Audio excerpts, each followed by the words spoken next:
personnellement à une étude de l'anthropologie physique des anciens Égyptiens, et voici ma contribution personnelle dans ce domaine. Une légende tenace a fait croire que les procédés de momification qui sont à base de sel, souvent, et qui contiennent aussi des bitumes, ces produits détruisent l'épiderme à telle enseigne qu'il ne reste plus rien et qu'il n'est plus possible scientifiquement d'étudier la peau des momies pour en déduire leur ethnie. Ce point de vue est absolument erroné. Je l'affirme sur la base de mes propres investigations. J'ai étudié les momies égyptiennes qui se trouvent au laboratoire d'anthropologie physique du musée de l'Homme à Paris, qui viennent des fouilles de Mariette. J'ai fait monter des préparations par notre laboratoire du département des vertébrés et de physiologie de la faculté des sciences de Dakar. J'ai les préparations ici que je mets à la disposition des participants du colloque pour qu'on les observe au microscope. Et nous pouvons absolument voir le taux de mélanine sous la peau des anciens Égyptiens. Il en reste suffisamment malgré la destruction partielle de l'épiderme.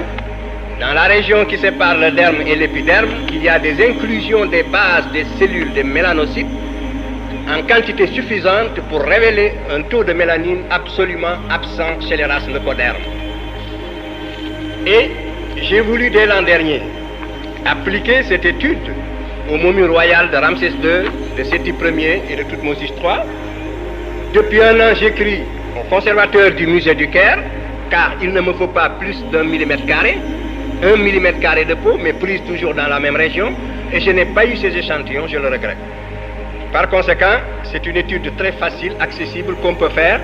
Voici les lames, ce sont des préparations, il suffit de les mettre sous l'objectif d'un microscope pour voir le taux de mélanine.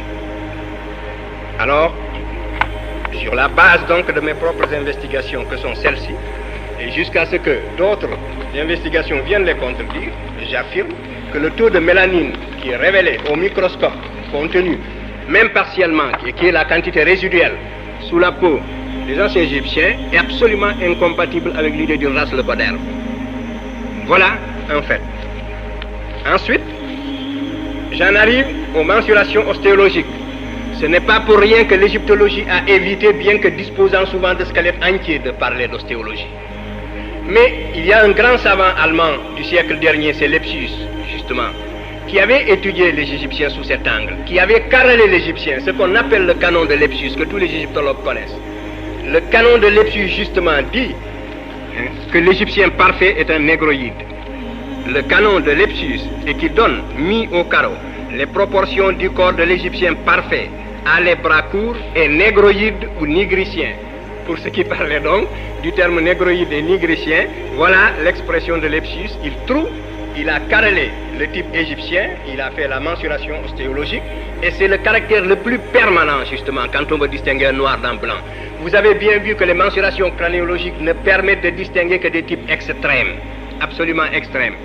Les éléments que je vous ai montrés ici, si on les étudiait sous cet angle-là, si cet individu-là n'était pas vivant, parce que quand il est en chair et en os, on n'ose pas en faire un blanc, mais il sortirait, le crâne de cet individu sortirait blanchi des mensurations craniométriques. Voilà les inconvénients de la craniométrie. C'est que quand l'individu est vivant, vous n'osez pas en faire autre chose qu'un nègre, mais dès l'instant que vous avez une face haute, parce que voilà la face haute, voilà l'indice nasal, vous voyez bien, et pourtant c'est un nègre typique. Donc, voilà les erreurs voulues de la craniométrie. Donc c'est l'ostéologie seulement qui permet, dans le meilleur des cas, de distinguer un nègre d'un blanc. Et c'est ainsi surtout que l'on a distingué l'homme de Grimaldi, du Cro-Magnon, qui est venu après, et qui peut-être par filiation est sorti de lui. Ça, c'est une autre question. Donc, il existe bel et bien un procédé anthropométrique touchant à l'ostéologie qui permet de distinguer le noir du blanc. Et ce critère, Lepsius a appliqué ce critère au peuplement égyptien pharaonique, et il a trouvé que les Égyptiens étaient des nègres, des négroïdes ou des nigriciens. C'est la raison pour laquelle peut-être l'égyptologie a souvent tué les mensurations ostéologiques. Enfin, le groupe sanguin. Le groupe sanguin, même sur les cadavres de la protohistoire, on peut encore déterminer le groupe sanguin. Par conséquent, ici, il serait extrêmement intéressant, toutes les races qui ont été étudiées, tous les restes humains qui ont été étudiés déjà, peuvent être repris sous cet angle-là, sous l'étude du groupe sanguin. Parce que nous savons justement que c'est le groupe sanguin A2 qui est vraiment caractéristique du blanc avant tout métissage. Les Américains ont fait des travaux très poussés dans ce domaine-là. Alors il faudra rechercher le groupe A2 en Égypte. Parce qu'en attendant, l'Égypte appartient absolument, et toute l'Égypte jusqu'au delta, appartient au groupe B, qui est encore le groupe de l'Afrique occidentale. Il y a là encore un autre fait qu'il faut prendre en considération, et à l'exclusion du groupe A2 qui est caractéristique de la race blanche avant métissage. Deuxième fait. Voilà donc pour ce qui est de l'anthropologie physique. Mais il y a un autre faisceau de preuves sur lequel il faut insister et qu'on ne peut pas minimiser non plus. Les ancêtres des Européens actuels, les Latins et les Grecs, qui étaient arrivés au stade de la lucidité et de la maturité, les philosophes, les savants de l'Antiquité ont tous déposé dans le même sens. Et ils nous ont presque unanimement tous dit que les anciens Égyptiens étaient des nègres. Et les Grecs, à l'apogée de leur civilisation, n'avaient aucun intérêt au 5e siècle, au moment où l'Égypte avait déjà perdu son indépendance sous les Perses. Parce que c'est à cette époque qu'Hérodote a visité l'Égypte. Les Grecs n'avaient aucune raison particulière de nous dire que les Égyptiens étaient des nègres et que ce sont eux qui leur ont donné tous les éléments de la civilisation. Et nous sommes pratiquement au bout du métissage égyptien. Ça faisait 3000 ans d'histoire pendant lesquels les Égyptiens se métissaient, mais malgré ce métissage intense, le peuple égyptien était plus ou moins comparable au peuple antillais. Les constantes raciales n'étaient pas bouleversées. On n'avait pas l'impression d'avoir un blanc devant soi, parce que tous les témoignages de l'Antiquité sont là unanimes.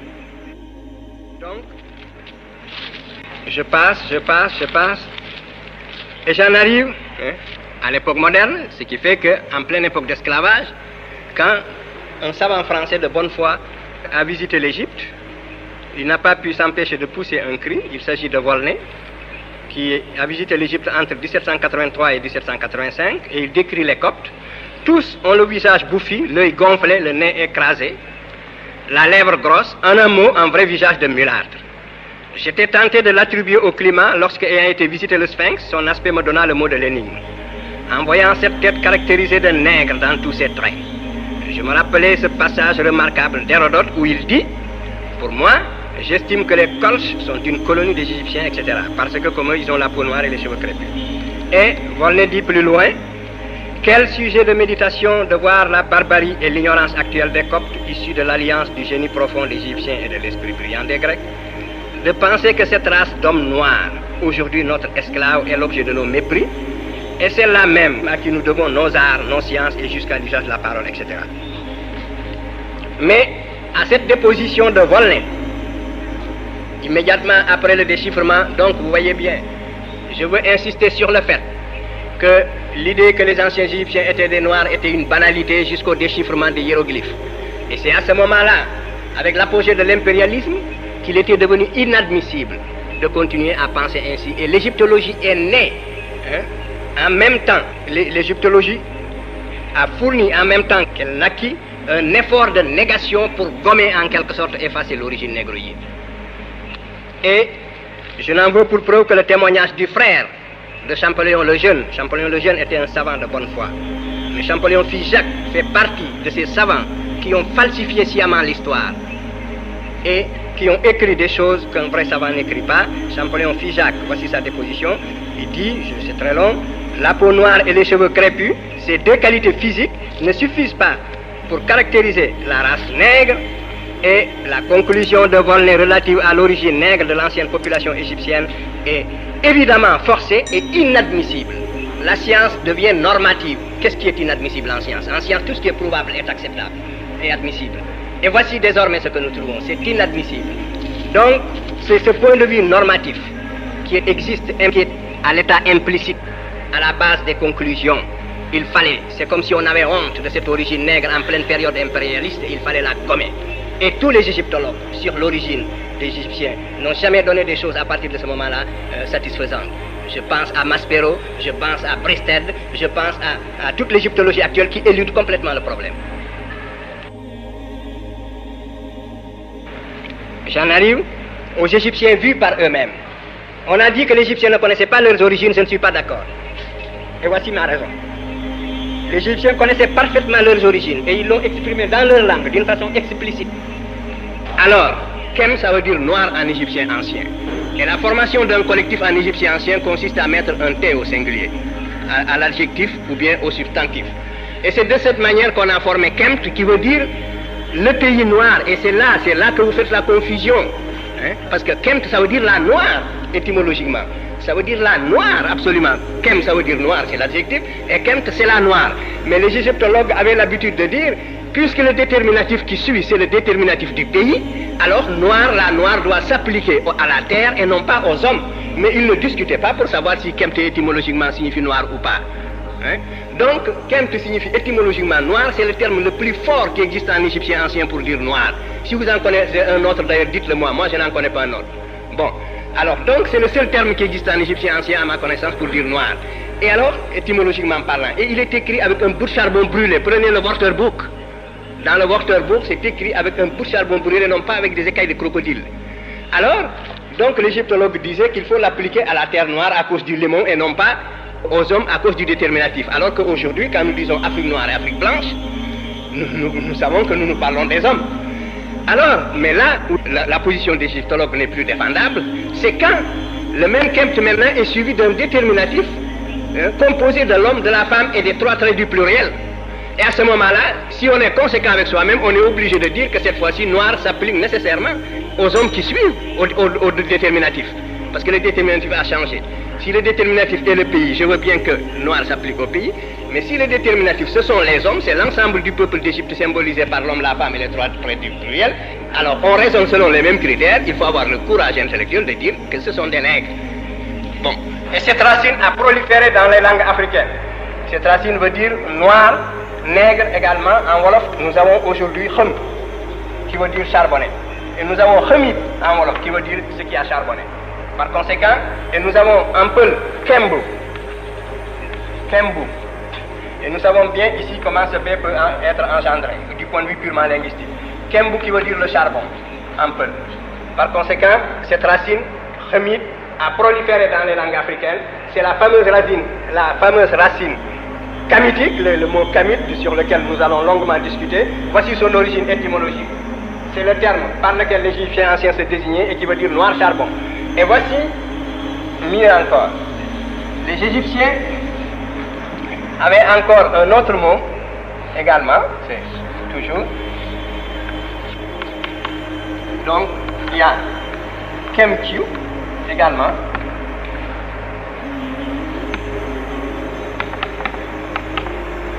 C'est un autre adjectif national qui se transcrit Kem, Q, qui veut dire les nègres. Et ce sont ces deux adjectifs nationaux que les Égyptiens utilisaient pour se désigner. Le noir, c'est la couleur bénite chez les anciens Égyptiens, et le rouge, c'est la couleur maudite, c'est la couleur de la stérilité. Alors, voilà pour ce qui est. Donc, les Égyptiens vus par eux-mêmes, et tous les adjectifs divins. Osiris est appelé le grand nègre, il est appelé Kember, Osiris Kember. Set, Min, Apis, Thoth, tous ont le qualificatif de noir. Isis est appelé Seit Kem.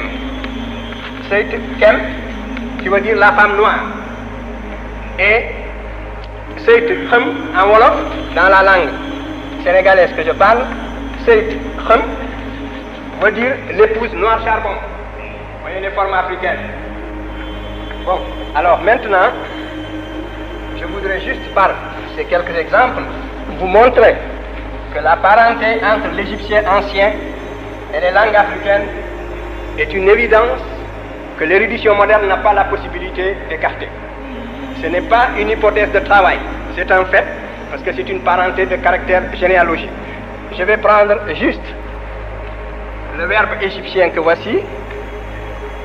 Je conjugue juste le verbe kef en égyptien ancien, en wolof et en copte. J'affirme, et à vous de le vérifier, que kef veut dire en égyptien ancien capturer, saisir sa proie. Kef veut dire en wolof saisir sa proie, capturer. Ces deux verbes, je les conjugue. En égyptien ancien, j'ai donc kef, i. conjugaison suffixale. Kef, ek, kef, ek, notez, kef, f, troisième personne du singulier masculin, kef, s, troisième personne du singulier féminin, kef, nen, première personne du pluriel commun, kef, ken, deuxième personne pluriel commun, et kef, sen, troisième personne pluriel commun. En copte, j'ai conjugué le verbe kef qui a un sens voisin. J'ai ker, ei, correspondant à la première personne égyptienne. J'ai ker, ek, même pronom qu'en égyptien. Ker, ere, ker, f, même pronom à la troisième singulier masculin. Et ker, s, pluriel, ker, nen, et ker, c'est tout, et ker, ei. Voilà le copte. Et en wolof, j'ai keuf, na, keuf, nga, keuf, na, et à la troisième personne du singulier, j'ai justement ces deux formes qui sont devenues des formes indéfinies parce que le féminin désinentiel n'existe plus en wolof, donc ils sont devenus des préonasmes. Nous avons keuf f et keuf s qui sont des archaïsmes en wolof. Voilà. Ensuite, je continue. Kef, keuf nanu, keuf Ndié, et keuf nañu.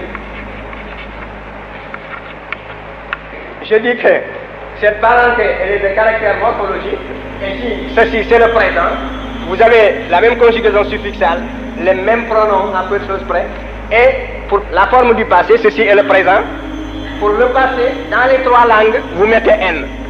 Et tout ceci, vous le trouvez dans mon rapport, vous avez tout le loisir pour l'examiner en détail et le critiquer. Alors donc, maintenant, je veux montrer que ici, la parenté que je vais établir est une des plus fondamentales, elle ne prend pas plus de 2 minutes.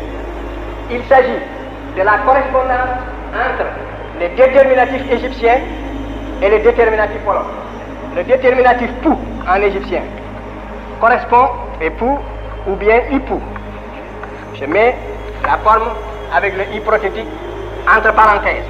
Correspond au wolof bou avec même signification, bien sûr. La forme est là. Nous pouvons dire donc que un P égyptien correspond à un B wolof dans ce cas-là. Et nous voyons que le P égyptien, qui était une occlusive sourde, a été sonorisé parce qu'elle s'est trouvée presque en position intervocalique, elle s'est trouvée en position intervocalique. Elle est par conséquent devenue sonore en wolof et nous avons bou à la place du P. Et par conséquent, c'est absolument selon les lois linguistiques. Alors nous avons maintenant en égyptien ancien Pouy, P-W-Y, que j'écris I-P-W-Y également, entre parenthèses, pour montrer comment la vocalisation de l'occlusive s'est faite. Alors, nous avons en wolof Bouy, B-W-Y. Donc, nous avons ici P qui correspond à B, un autre mot, W qui correspond à W dans les deux langues, disons voyelle vélaire, Y à Y. Ensuite, nous avons pen, en égyptien ancien, P-N, ou I-P-N, même correspondance absolue. Nous avons en wolof B, bané, avec la vocalisation, B-A-B et N-A-N. Mais je vous ai dit que je vais établir, et c'est sur là-dessus que je terminerai, que N égyptien correspond dans certaines conditions très précises à L en wolof. Donc cette forme Pen va donner deux formes en wolof qui existent absolument, qui coexistent. Il y a Balé et Balé. Balé. Donc, nous avons cette correspondance-là. Pen, PN, donne donc Bané et Balé, avec même signification. Je crois que ces éléments-là doivent être versés au dossier. Si la vérité scientifique intéresse la science, l'ensemble de ces faits doivent être examinés. Les anciens Égyptiens, si nous voulons clarifier ce problème, il faut appliquer les mêmes poids et les mêmes mesures. Nous disons seulement que nous entendons par race, nous savons que la notion de race est une notion tout à fait relative. C'est une notion délicate à manier, mais il n'en demeure pas moins que l'on en parle. Et ce qu'on appelle globalement ou approximativement la race blanche en Europe, c'est ce que nous appelons globalement, relativement, la race noire en Afrique. Voilà, ça c'est clair. Alors, donc, il faudra maintenant absolument, pour bien voir, chaque fois renverser le problème pour savoir si les Africains sont sur une position correcte. Alors, nous verrons, comme je vous le disais, que, à propos de la race blanche, moi je vous ai dit que l'anthroposociologie du milieu du siècle dernier et du début de ce siècle, vraiment réalisé des œuvres extraordinaires. Et je cite ici une seule phrase de Lapouge dans un article publié en 1897 où il ne posait pas moins d'une douzaine de lois fondamentales de l'anthroposociologie, dont quelques-unes sont bien typiques. Par exemple, la loi de répartition des richesses stipulait que dans les pays à mélange européus alpinus, où il y a un homme, l'homme qu'ils appelaient l'homme européen, le dolichocéphale blond aux yeux bleus, et la race alpine qui passait pour une race asservie. Donc, Lapouche disait que dans tous les pays où il y a ce mélange, la richesse croît en raison inverse de l'indice céphalique. Voilà comment on faisait de la micro-anthropologie en Europe au siècle dernier. Et il est évident que pour ces hommes, il n'y avait pas de nation européenne au sens où on l'entendait. Et pour eux, c'était la classe aristocratique supérieure. L'Europe n'était pas encore très engagée dans la colonisation. Elle commençait à peine. Alors, cette micro-analyse explosive s'appliquait au territoire européen même. Et la classe dominante, n'est-ce pas, voulait établir une distinction de race. C'était la micro-analyse explosive. Alors cette méthode, maintenant, l'Europe l'a dépassée. Elle a compris qu'il y a une façon de prendre les choses à l'échelle macroscopique. Et aujourd'hui, nous ne distinguons plus en France une race alpine et une race européenne dolichocéphale. Bien qu'il y ait des nations dans le Nouveau Monde qui tiennent compte de cette existence jusqu'à présent dans les lois et dans les quotas de migration. Alors, donc, nous sommes là encore, toujours arrivés, toujours à cette contradiction fondamentale. Ce sont des blancs qui ont la peau noire. Vous voyez bien, il faut sortir de là. Moi, je crois que nous sommes là pour aider justement à l'émergence d'une nouvelle conception des choses. Je crois que dès l'instant, et ceci vient de l'éducation qu'on a reçue pendant ces derniers siècles, les uns et les autres, forcément, tous ceux qui ont vécu dans cette nouvelle idéologie, n'est-ce pas, de l'époque industrielle, ne pouvaient plus se faire à l'idée d'un nègre responsable d'une création. Voilà la difficulté. Elle est psychologique, elle est dans l'esprit. C'est donc au niveau de la perception. Dès qu'une race est responsable d'une civilisation, même si elle est noire de la tête aux pieds, même si elle est lipue, même si elle est promenade, elle ne peut plus être perçue. Elle ne peut plus être perçue, occidentalement parlant, comme étant nègre. Le nègre, c'est un être qui n'existe nulle part. C'est le nègre, c'est un être blanc ou noir qui n'a pas créé de civilisation. Mais dès qu'on a créé une civilisation, on doit sortir de cette catégorie, même si on est noir de la tête aux pieds. Je crois que c'est cette image-là qui, même lorsqu'on est devenu, adulte, quand on raisonne et qu'on dispose de toutes ses forces intellectuelles, de toute sa force intellectuelle, et qu'on se croit affranchi des traces, si vous voulez, des entraves de ces premiers moments de la formation intellectuelle, eh bien, souvent, ce n'est pas tout à fait le cas. Et c'est ce qui reste, et c'est dans le subconscient, la plupart du temps. C'est cette fuite de la réalité palpable pour trouver à tout prix une interprétation, l'image la plus correcte, la plus...